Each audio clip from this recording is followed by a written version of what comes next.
क्या आपने ऐसे जुमले सुने हैं? मैं सबसे बेहतर हूँ, मेरे जैसा कोई नहीं, मैं तो खानदानी हूँ। जब इंसान खुद को बेहतर या अफजल और दूसरों को हकीर या कमज़ोर समझ ले तो ये गरूर कहलाता है।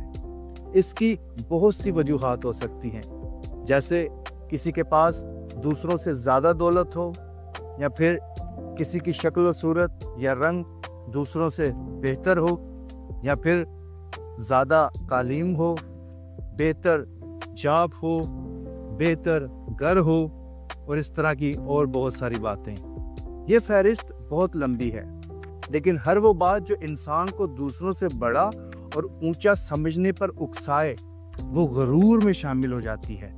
मिसाल 16 बाब की 18 आयत में लिखा है कि हलाकत से पहले तकब्बुर और जवाल से पहले खुद बीनी है। खुदा का कलाम ऐसे रवैये से सख्ती से मना करता है। रोमियो 12 बाब की 10 आयत में लिखा है, बरादराना मोहब्बत से आपस में एक दूसरे को प्यार करो, इज्जत की रोज से एक दूसरे को बेहतर समझो। गलतियों 3 बाब की 27 आयत में लिखा है, और तुम सब जितनों ने मसीह में शामिल होने का बपतिस्मा लिया, मसीह को पहन लिया।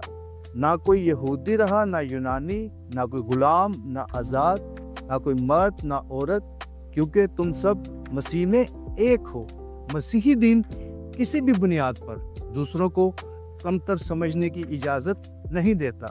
याकूब 4 बाब की 6 आयत में लिखा है, खुदा मगरूरों का मुकाबला करता है मगर फरोतनों को तौफीक बख्शता है। अगर हम किसी बात में दूसरों से बेहतर हैं तो हमें फरोतन होने की ज़रूरत है, क्योंकि खुदा फरोतनों को और ज़्यादा तौफीक देता है, मगर मगरूर ज़वाल पजीर हो जाते हैं। बाइबल मुकद्दस में बहुत सारे किरदार हैं जो अपने गरूर की वजह से ज़वाल पजीर हुए, जैसे अबलीस ने गरूर किया और वो आसमान से गिराया गया। नबूकदनेस्सर बादशाह ने गरूर किया तो उसने खुदा से सज़ा पाई। नुमान कोढ़ी पहले गोते नहीं लगा रहा था कि ये उसकी शान के खिलाफ है, मगर गोते लगाने पर ही उसे शिफा मिली। इसी तरह फ़िरौन अपने गरूर की वजह से अपनी फौज समेत गर्क हो गया। तफसील से अगर मैं बयान करूं तो बहुत वक्त दरकार होगा।